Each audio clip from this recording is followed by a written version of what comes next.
Welcome to First Bite, our Detroit Lions midweek podcast where we bring in a guest, talk all things Detroit Lions. It is the bye week, so no preview this week, but we don't stop ever. We just keep going, despite the fact that a lot of people would say, no, take a break. You deserve it. It's painful. We actually don't even want to listen to anything. Please take a break. No, we don't do that here. My name is Jeremy Rice, and by the way, I'm the producer over at Pride of Detroit.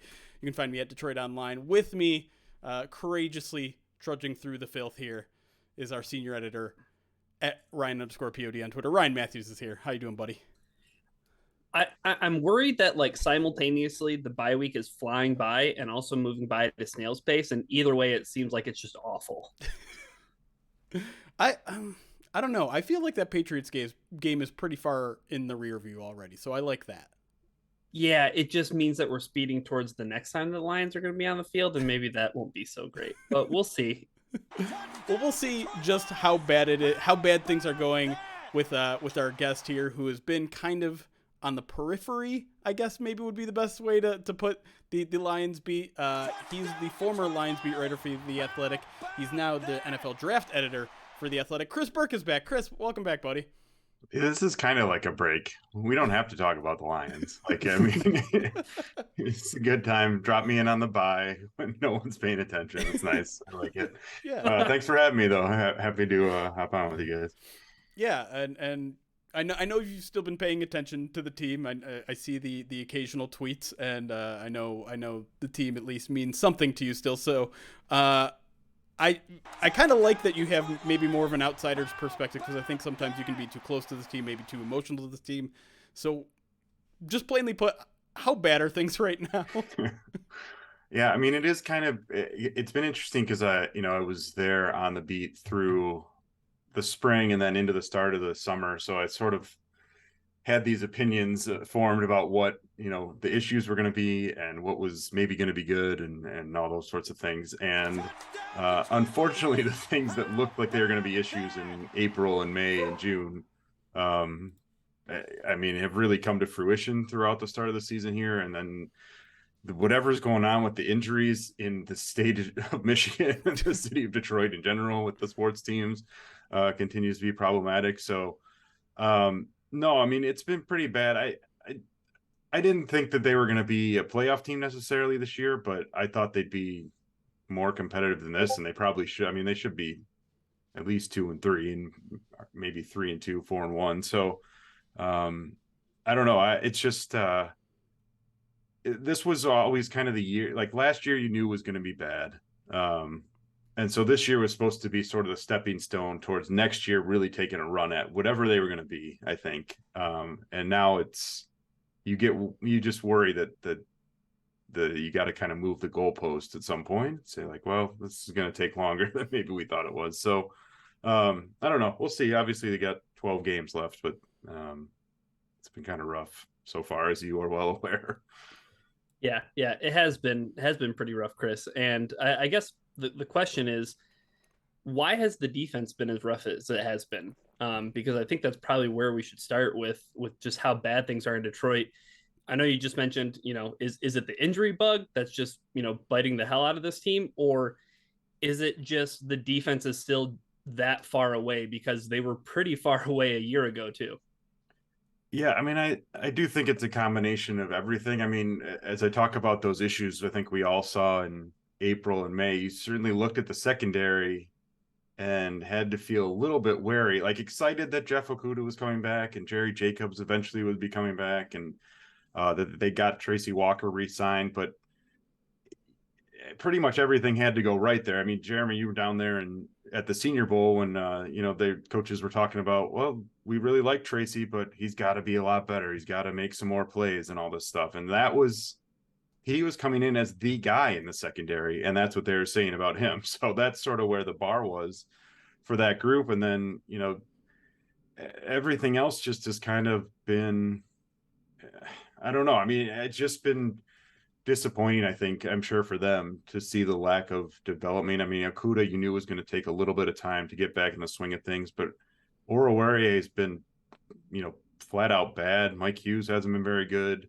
I think Deshaun Elliott I was actually surprised they didn't start him last week. I thought he'd been all right, but that was always a spot that those two positions, cornerback and safety, that looked like they might be problematic, especially if the pass rush and the linebackers weren't a lot better, and they haven't been a lot better, obviously. And some of that's injuries. But again, I mean, I know we're going to talk about this eventually, but a lot of this to me just goes back to the personnel, and you're going into this thing saying, all right, if everyone stays healthy and if everyone gets better, they got a shot to be all right. And neither of those things has happened. So you sort of are where you are now.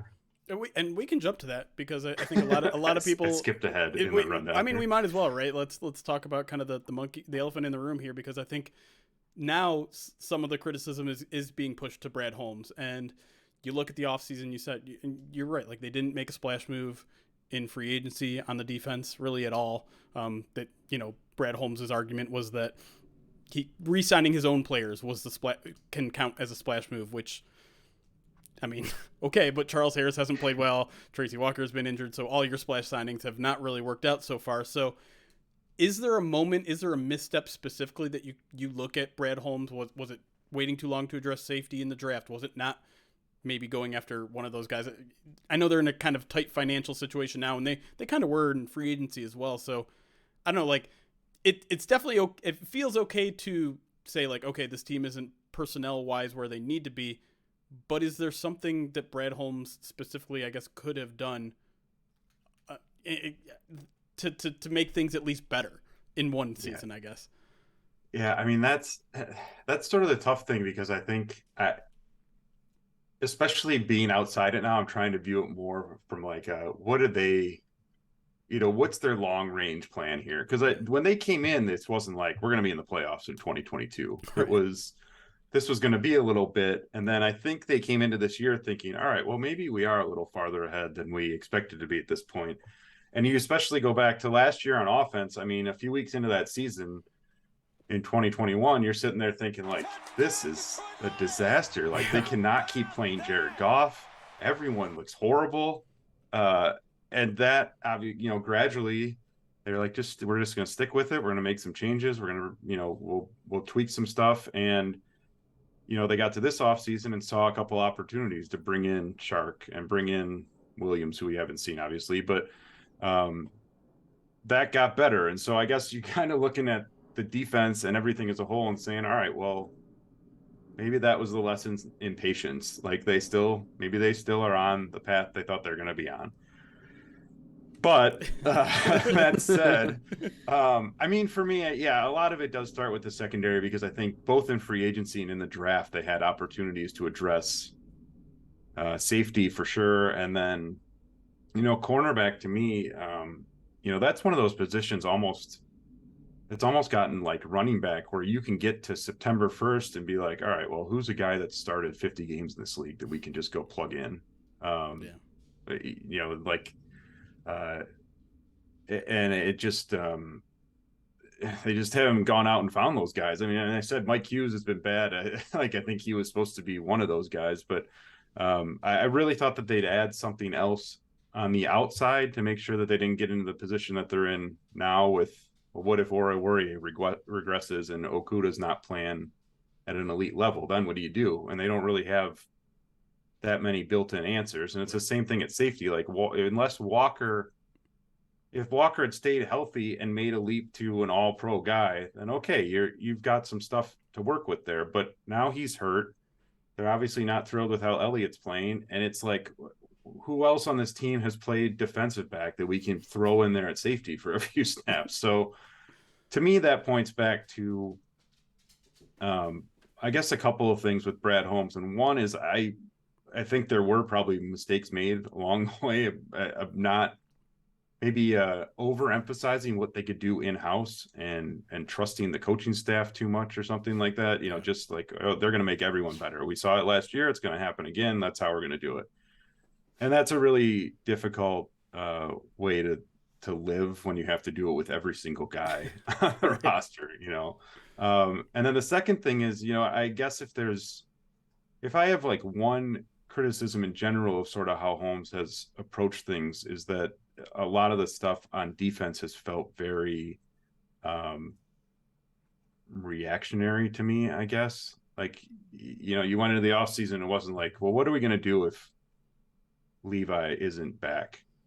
It was, Levi's great. He looks awesome. We're going to start him. And then now you don't have Levi. And Campbell's like, I don't, like, who knows when he's going to come back. And same thing on the edge. Like Romeo Okwara, we kind of heard in April and May, like he's not going to be there. Like you're not going to have him in September. Yeah. And what was the backup plan there? They drafted Hutchinson, obviously, but okay, you have Hutchinson, you have Harris. What if those guys aren't getting to the quarterback? I mean, like, who's your third guy there? Like, who's your interior pass rusher? A lot of this stuff that you kind of circled all offseason, so they need to get better there, and they never really got better, and now you're back where you started. So I do think there have been some mistakes by Brad Holmes, or maybe like just a lack of aggression in some cases. I don't know. I don't know. Are there like a couple guys that you think that they would have made this better? Like, are there guys that you're really mad they didn't go sign this offseason? Not in particular. I think, Ryan, like, Marcus Williams. There were times, yes, maybe, but isn't he on IR right now too? Yeah, he is. Yeah, good decision. Yeah, I think maybe the sticking point in the secondary was like waiting so long on safety, right? They had a couple opportunities there, and I think now you can maybe, and listen, this is all kind of a short-term view. Like a rookie safety wouldn't have made this team a much better team, right? That we're talking about rookies here. But I think if we get down the road and Jameson Williams is just kind of an okay wide receiver, I think that's a move that you'll look back and be like, did you need to make that splash play? I mean, they had the number one offense without him for a while here, and I know you want to have as many weapons. You can't have enough weapons on offense, and you want to stretch a team in as many directions as you can. But the Lions had a lot of draft capital right at the end of that first round, early second round that they could have gotten two more. Like now everyone's talking about we got to get 2 defensive starters next year, right? We got to get well, you had the opportunity to get 2 or 3 last year, and you decided Jameson Williams was your better option. And listen, I'm not going to bury that decision yet. Obviously, we have to wait and see how that plays out. But I think that's maybe a sticking point that you'll look back on and wonder if maybe that was the right decision. Right. Yeah. Go ahead, Chris. No, go for it. Your show. You go first. Oh, well, no, I just wanted to actually kick it back to you because of what Jeremy just said. Like, in talking about Holmes, you mentioned maybe the team just thought they were a little bit closer coming out of that first year, and they go into the draft and they get a couple of players that had injuries, Jameson Williams and Josh Pascal. I mean, that's somebody that we haven't mentioned yet, but do you view that as Holmes thinking, well, we think we're a little bit ahead of schedule, so we can afford to buy guys that we might have to stash for a while, and that we can bring along slowly, and we'll go from there? Or do you think that he just got eyes too big in front of the candy store and wanted to move up and get his guys? I mean, I think it's probably more of the former. And that's why I say, like, I go back to, it's really hard to be patient with anything that happens in this league, and especially with this franchise. And people like going back to the beat writer days. Nick Baumgartner and I were talking about this at some point. I don't remember when we had the conversation, but like even when Matt Patricia and Bob Quinn were here, people used to get mad at us for not like just killing them on every single move, and part of the job, I guess, is just to try to be that voice of reason and step back and see, like, all right, this dude's an NFL general manager and I'm not. Let me give him the benefit of the doubt. Right. And let me try and figure out, like, what is he seeing that's going to make this move pay off when this team's ready to go compete. And so that's why I like the Jameson Williams pick. Even Kirby Joseph, like, I like Kirby Joseph a lot as a prospect. Like, I think he can still be a really good NFL player.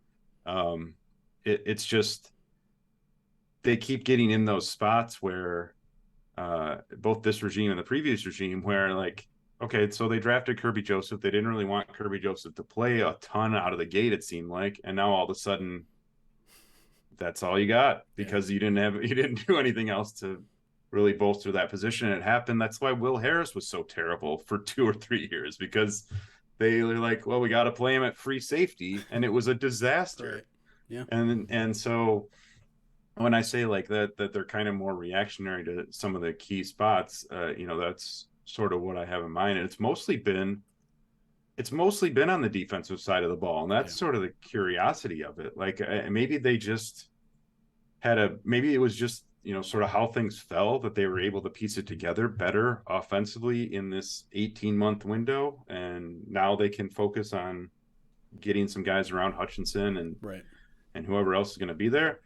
But we've also seen like they've had injuries up front and they've had guys capable of stepping in, and now they're like 8 deep at wide receiver, and so they've had some injuries there, and there's still guys to go. And running back they've been able to find running backs to plug them in, and it just hasn't happened on defense. So it's kind of a long-winded way of saying like I think that I still think that if you ask Brad Holmes right now, he'd say like, all right, maybe we did a couple things wrong, but we still have the same vision we had last year, and that hasn't changed. And so, I don't know. Again, I'm trying not to like go overboard on ripping on their moves. I think that's what we need right now, Chris, because after losing to Matt Patricia's offense, wow. Things have spiraled a bit out of control. But I mean, you mentioned, last year this time a year, the offense was a mess. They get to the bye week, they figure some things out, and now they're in a pretty good spot on offense. Pretty good spot. Is there a chance something like that could happen defensively? I know that seems like a lot, but I mean, like you mentioned, maybe they had a better foundation on offense. They had the offensive line almost put together when they got here. So maybe the defense takes a little bit more time. Maybe getting Josh Paschal and John Kaminsky and Jerry Jacobs. Like I know those aren't exciting, blue chippers, but is there a chance that at least helps out the defense, and then you look into the offseason and then you attack it hard like they did the offense this past offseason?